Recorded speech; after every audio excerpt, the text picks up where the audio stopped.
concept. That is my firm conviction. Go through all these things. It is going to happen.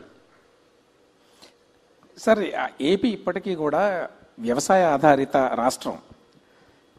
మనకి manufacturing base అంత ఎక్కువేం లేదు compare చేస్తే కర్ణాటక, తమిళనాడు. అట్లాగే సేవారంగం కూడా లేదు. సేవారంగం ఉండాలంటే అర్బనైజేషన్ ఉండాలి, పట్టణీకరణ ఉండాలి.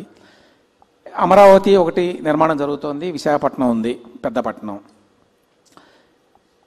ఇవి కాకుండా అందరూ అమరావతి రాలేరు, విశాఖపట్నం వెళ్ళలేరు. కాబట్టి ప్రతి ప్రాంతంలో అర్బన్ క్లస్టర్స్ ఉంటే కానీ అభివృద్ధి సాధ్యం కాదు, సేవారంగం పెరగదు, ఉపాధి పెరగదు అనేటువంటి అభిప్రాయం ఉంది. కాబట్టి ఎక్కువ అమరావతి మీద ఒక్కదాని మీదనే ఫోకస్ చేస్తున్నారు, మిగతా చోట్ల అర్బన్ డెవలప్మెంట్ గురించి దృష్టి పెట్టడం లేదేమో అనేటువంటి ఒక అనుమానం ఉందండి.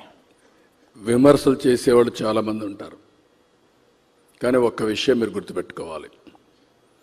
నేను ఆ రోజు హైదరాబాద్ని అభివృద్ధి చేశాను, విజయవాడ మీద కూడా ఫోకస్ చేశాను, విశాఖపట్నం ఫోకస్ చేశాను, తిరుపతి, వరంగల్ 5 రీజనల్ సెంటర్స్లో ఫోకస్ చేశాం. హైదరాబాద్ అభివృద్ధి అయింది. దానికి కారణం ఇన్ఫ్రాస్ట్రక్చర్ కానీ అక్కడ ఉండే పరిస్థితులు కానీ ఒక సిటీలోనే వస్తాయి, ఎక్కడైనా సరే. ఇప్పుడు మీరు చూస్తే కర్ణాటక, బెంగళూరు వచ్చింది, లేకపోతే చెన్నై తమిళనాడుకు వచ్చింది, హైదరాబాద్ తెలంగాణలో ఉంది. ఇలాంటి చూసినప్పుడు అన్ని ప్రాంతాల అభివృద్ధి కావాలి. కొన్ని ప్రాంతాలకు కొన్ని అడ్వాంటేజెస్ ఉంటే ఆటోమేటిక్గా అభివృద్ధి అవుతూ ఉంటాయి. అదే ఈరోజు చూస్తే 67% service sector Telangana, 67% service sector. కాబట్టి ఆదాయం జిఎస్టిపిలో 9.3%. అదే ఆంధ్రప్రదేశ్కి వస్తే 35% అగ్రికల్చర్, తెలంగాణ 14%. ఇక్కడ వచ్చే కొద్దికి మన ఆదాయం జిఎస్టిపిలో 6.3%. 3% జిఎస్టిపిలో రాష్ట్రానికి వచ్చే ఆదాయానికి డిఫరెన్స్ ఉంటుంది. సర్వీస్ సెక్టర్ మ్యాక్సిమం ఇన్కమ్ ఇస్తుంది. అందుకే ఆ రోజు నాలెడ్జ్ ఎకానమీకి వెళ్ళాం, అది నిజమని ప్రూవ్ అయింది. ఈరోజు విశాఖపట్నం, విజయవాడ, అమరావతి, తిరుపతి ఇలాంటి సిటీస్ అన్ని డెవలప్ చేసి మళ్ళీ ఐటీ కానీ, బ్యాంకింగ్ కానీ, ఇంకొక పక్కన టూరిజం కానీ, ఎడ్యుకేషన్, హెల్త్ ఇవన్నీ డెవలప్ చేస్తే మళ్ళీ మనకు ఆదాయం పెరిగే అవకాశాలు వస్తాయి. ఒక పక్క ఇవి చేస్తూనే వ్యవసాయం మేజర్గా ఉంటుంది కాబట్టి వ్యవసాయ ఆధార పరిశ్రమలు కూడా వెళ్ళాలి, ఫుడ్ ప్రాసెసింగ్ కూడా వెళ్తే ఇది సాధ్యం అవుతుంది. దానికి నేను డీటెయిల్డ్గా తయారు చేసింది మీరు చూస్తే చాలా స్పష్టంగా తయారు చేశాం.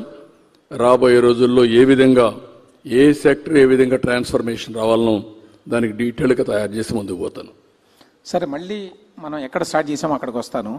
నెక్స్ట్ 5 yearsలో అమరావతి, పోలవరం, అమరావతి ఫస్ట్ ఫేజ్, పోలవరం పూర్తవుతాయా? ఆ తర్వాత నెక్స్ట్ 5 yearsలో ఏం పూర్తి చేద్దాం అనుకుంటున్నారు? అంటే క్వాంటమ్ వ్యాలీ ఇట్లాంటివి ఏమైనా ఉన్నాయా? ఇప్పుడు మీరు చూసినప్పుడు కొన్ని ప్యారల్గా జరుగుతూ ఉంటాయి, కొన్ని ఫోకస్ పెట్టి కంప్లీట్ చేస్తాం. ఈరోజు అమరావతిలో ప్రారంభించిన ప్రతి ఒక్క పని రాబోయే 3 సంవత్సరాల్లో పూర్తి అవుతాయి. అంటే ఇన్ఫ్రాస్ట్రక్చర్ అంతా కూడా దగ్గర ఒక 50,000 కోట్ల రూపాయల ఇన్ఫ్రాస్ట్రక్చర్ రాబోయే 3 సంవత్సరాల్లో అమరావతిలో పూర్తయి మళ్ళీ ప్రధానమంత్రి గారు వచ్చి దీన్ని ఇనాగరేట్ చేయబోతున్నారు, డెడికేట్ చేయబోతున్నారు. అది జరుగుతుంది. అక్కడి నుంచి ప్రైవేట్ సెక్టర్ పెద్ద ఎత్తున ఒక నాలెడ్జ్ ఎకానమీకి కాలేజెస్, యూనివర్సిటీస్, ఇప్పటికే 4-5 యూనివర్సిటీస్ వచ్చాయి, ఇంకా అనేక యూనివర్సిటీ తీసుకురావాలనుకుంటున్నాం. పోలవరం మీరు ఒకటి గుర్తుపెట్టుకోవాలి, పోలవరం 20కే పూర్తయి ఉండాలి. ఆ రోజు తెలుగుదేశం పార్టీ 19లో గెలుచుంటే 2021కి పోలవరం పూర్తయ్యేది. దానివల్ల రాను వీళ్ళు గడిచిన ప్రభుత్వం నిర్లక్ష్యం వల్ల డయాఫామ్ వాల్ దెబ్బతినడం, ఈరోజు ఆ డయాఫామ్ వాల్ అంతా పూర్తి చేయడానికి మళ్ళీ రీవర్క్ చేయడం, అనేక సమస్యలు తీసుకొచ్చింది. అయినా కూడా కేంద్రం 12,000 కోట్ల రూపాయలు పోలవరం పూర్తిగా డబ్బులు కేటాయించారు. ఆ డబ్బులు ఖర్చు పెట్టి 2027 మిడ్లో కానీ, అంటే ఆగస్ట్ సెప్టెంబర్లో కానీ, ఇయర్ ఎండ్కి కానీ పోలవరాన్ని పూర్తి చేసి జాతికి అంకితం చేసే బాధ్యత ఎన్డీఏ ప్రభుత్వం తీసుకుంటాం. ఒక్క పోలవరం రాష్ట్ర రైతాంగానికి గేమ్ చేంజర్. మీరు ఒక్క విషయం గుర్తుపెట్టుకోవాలి. నేను అనంతపూర్లో కియా మోటార్స్ రావాలని ఆలోచించాను. అనంతపూర్కు ఒక అడ్వాంటేజ్ ఉంది. బెంగళూరు ఎయిర్పోర్ట్ ఆ సైడ్ వచ్చింది, నేషనల్ హైవే ఉంది. బెంగళూరు ఎయిర్పోర్ట్ నుంచి 45 మినిట్స్ నుంచి 1 అవర్ అయితే నేరుగా అనంతపురం జిల్లాకు వస్తారు. ఇప్పుడు హిందూపూర్ జిల్లా, సత్యసాయి జిల్లా. అలాంటిది నేను ఆలోచిస్తే నీళ్లు లేవు. నేను కియా మోటార్తో మాట్లాడితే మీరు నీళ్లు లేకుండా మేము ఎట్లా వస్తామని అడిగారు. నేను సవాలుగా తీసుకొని 1 సంవత్సరంలో గొల్లపల్లి రిజర్వాయర్ పూర్తి చేసి అక్కడి నుంచి వాళ్ళ రమ్మని మళ్ళీ ప్రాజెక్టు పూర్తి చేసి నేనే పోయి ఫస్ట్ కార్ రిలీజ్ చేశామంటే ఇవన్నీ 4-5 సంవత్సరాల్లో సాధ్యమైనాయి. రాయలసీమలో ఈరోజు వాటర్ అనేది ఒక గేమ్ చేంజర్. ఈరోజు మనందరం గుర్తుపెట్టుకోవాలి.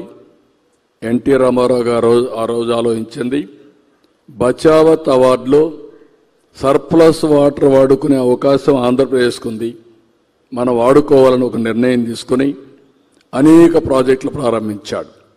నగరి, గాలేరు, తెలుగు గంగ, హంద్రి, నీవా ఇలాంటి అన్ని ప్రాజెక్టులు ప్రారంభించాడు.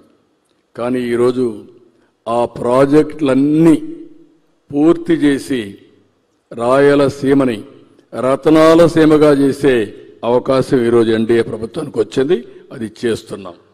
మీరు ఒక్క గేమ్ చేంజర్ చూస్తే మొన్నే 3,850 కోట్ల రూపాయల ఖర్చుతో 740 కిలోమీటర్లు కెనాల్ అంతా వెడల్పు చేసి 3,850 క్యూసెక్స్ ఆఫ్ వాటర్ తీసుకొచ్చి నేరుగా మల్యాల నుంచి కుప్పం వరకు నీళ్లు తీసుకొచ్చాం.